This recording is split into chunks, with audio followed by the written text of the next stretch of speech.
2025ஆம் ஆண்டு, அதாவது இவ்வருடத்திற்கான தரம் 5ஆம் ஆண்டு புலமை பரிசில் பெறுபவர்கள் இன்றைய அதிகாலை வேளையில் இலங்கை அரசாங்கத்தினால், அதாவது கல்வி அமைச்சினால் வெளியிடப்பட்டது.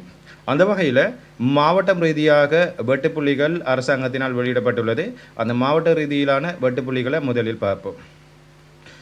முதலாவதாக கொழும்பு மாவட்டத்தினுடைய சிங்கள மொழி மூலமான வெட்டுப்புள்ளி 140ஆகவும் அதேபோல் தமிழ் மொழி மூலமான வெட்டுப்புள்ளி 134ஆக காணப்படுகின்றது.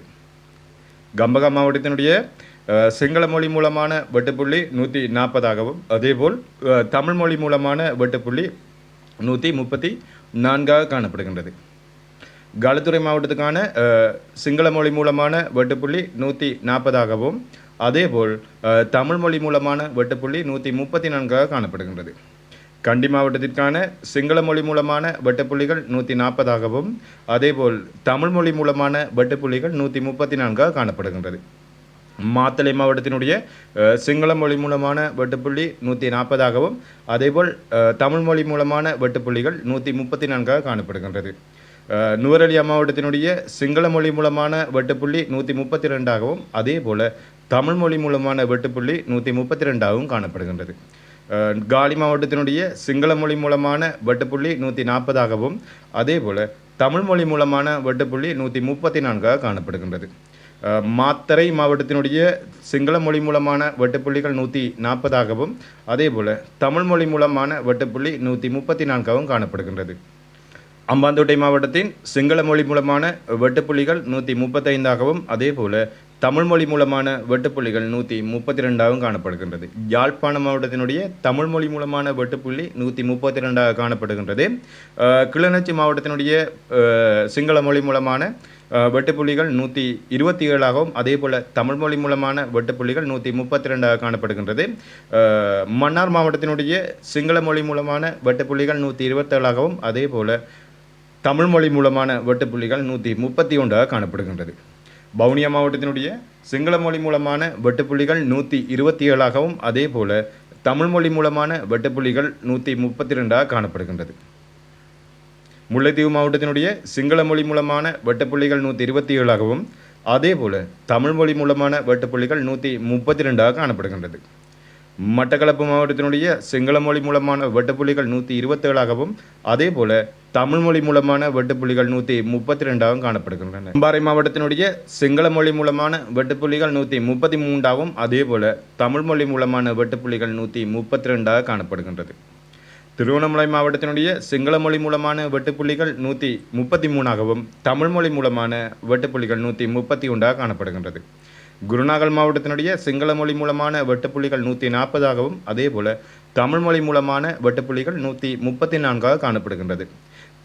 புத்தளம் மாவட்டத்தின் சிங்கள மொழி மூலமான வெட்டுப்புள்ளிகள் 133ஆகவும் அதேபோல் தமிழ் மொழி மூலமான வெட்டுப்புள்ளிகள் 131ஆகவும் அனுராதபுரம் மாவட்டத்தினுடைய சிங்கள மொழி மூலமான வெட்டுப்புள்ளிகள் 133ஆகவும் அதேபோல் தமிழ் மொழி மூலமான வெட்டுப்புள்ளி 131ஆக காணப்படுகின்றது. புலனறுவை மாவட்டத்தினுடைய சிங்கள மொழி மூலமான வெட்டுப்புள்ளி 133ஆகவும் அதேபோல் தமிழ் மொழி மூலமான வெட்டுப்புள்ளி 131ஆக காணப்படுகின்றது. பதுளை மாவட்டத்தினுடைய சிங்கள மொழி மூலமான வெட்டுப்புள்ளி 134ஆகவும் அதேபோல் தமிழ் மொழி மூலமான வெட்டுப்புள்ளியாக 132ம் காணப்படுகின்றது.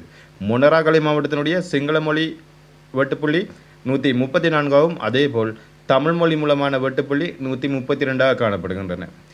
ரத்தினபுரி மாவட்டத்தினுடைய சிங்கள மொழி மூலமான வெட்டுப்புள்ளி 136ஆகவும் தமிழ் மொழி மூலமான வெட்டுப்புள்ளி 132ஆக காணப்படுகின்றது. கேகாலை மாவட்டத்தினுடைய சிங்கள மொழி மூலமான வெட்டுப்புள்ளி 140ஆகவும் அதேபோல் தமிழ் மொழி மூலமான வெட்டுப்புள்ளி 134ஆக காணப்படுகின்றன. வெளியாகிய இந்த ஸ்காலர்ஷிப் புள்ளிகளின் அடிப்படையில் மாவட்ட ரீதியிலான வெட்டுப்புள்ளிகளை நம்ம இப்போ பார்த்தோம். அந்த வகையில் வெட்டுப்புள்ளிக்கு அதிகளவான புள்ளிகளை பெற்ற அல்லது வெட்டுப்புள்ளி பெற்ற மாணவர்கள் இந்த ஸ்காலர்ஷிப் பரீட்சையில் சித்தி பெற்றவர்களாக குறிப்பிடப்படுகின்றனர். இருப்பினும் பொதுவான வகையில் குறிப்பிட போனால் 20 அல்லது 30 அல்லது 50 70 அல்லது 100 எல்லா புள்ளிகளையும் எடுத்த மாணவர்கள் கட்டாயம் வெற்றியாளர்கள் தான், அதேபோல் கட்டிக்கார மாணவர்கள் தான். ஏனென்றால் மாணவர்கள் எல்லாருமே 20 மார்க்ஸாக இருக்கலாம் அல்லது 70 மார்க்ஸாக இருக்கலாம் அல்லது 100 மார்க்ஸாக இருக்கலாம்.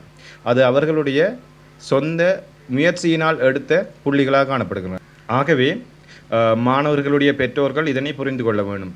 சில பெற்றோர்கள் என்ன செய்வாங்கன்னு பார்த்தா, தங்களுடைய பிள்ளைகள் குறைந்த அளவிலான புள்ளிகளை பெற்ற காரணத்தினால அவர்களை துன்புறுத்துகிற பெற்றோர்களும் இருக்காங்க. அடிப்பாங்க, சிலாக்கள் உள ரீதியாக வந்து துன்புறுத்துவாங்க. அப்படியான செயற்பாடுகளின் காரணமாக மாணவர்கள் வந்து தற்கொலை செய்வதற்கான ஒரு தூண்டுதலாகவும் காணப்படுகின்றன. ஆகவே நமக்கு கல்வியை விட நம்மளோட பிள்ளைகளுடைய உயிர் முக்கியம். ஸோ அதை நீங்கள் பெற்றோர்கள் புரிஞ்சு கொள்வீர்கள். அதே போல் இந்த தரம் 5ஆம் ஆண்டு புலமை பரீட்சையில் என்பது மாணவர்களுடைய முழுமையான மாணவர்களை ஐடென்டி பண்ணுற ஒன்றாக காணப்படலை. ஏனென்றால் மாணவர்கள் அடுத்தடுத்த கட்டமாக போக வேண்டிய தேவை ஏற்படுது. அதாவது தரம் 11ஆம் ஆண்டு பரீட்சையை எதிர்நோக்க வேண்டி வரும். அதே போல் ஏஎல் பரீட்சையை எதிர்நோக்க வேண்டி வரும். அதற்கு பிறகு பல்கலைக்கழகம், அப்படியான வகையில் மாணவர்களுடைய வளர்ச்சியானது போய்கொண்டிருக்கும். ஆகவே இது தரம் 5ஆம் ஆண்டு வெறுமனே ஒரு சிறிய ஒரு பரீட்சை தான். அவர்கள் புரிந்து கொண்டு மாணவர்களுக்கான வெற்றியடைந்த மாணவர்களோ அல்லது வெட்டுப்புள்ளிக்கு அதிகளவான புள்ளிகளை பெற்ற மாணவர்களோ அல்லது வெட்டுப்புள்ளிக்கு குறைவான புள்ளிகளை பெற்ற மாணவர்களோ யாராக இருந்தாலும் அதனை பெற்றோர்கள் தங்கட பிள்ளைகளை புரிந்து கொண்டு அவர்களுக்கு ஏற்றால் போல நடந்து கொள்வார்களானால் விபரீதமான விளைவுகளிலிருந்து விடுபடலாம் என்பது என்னுடைய கருத்தாக காணப்படுகிறது.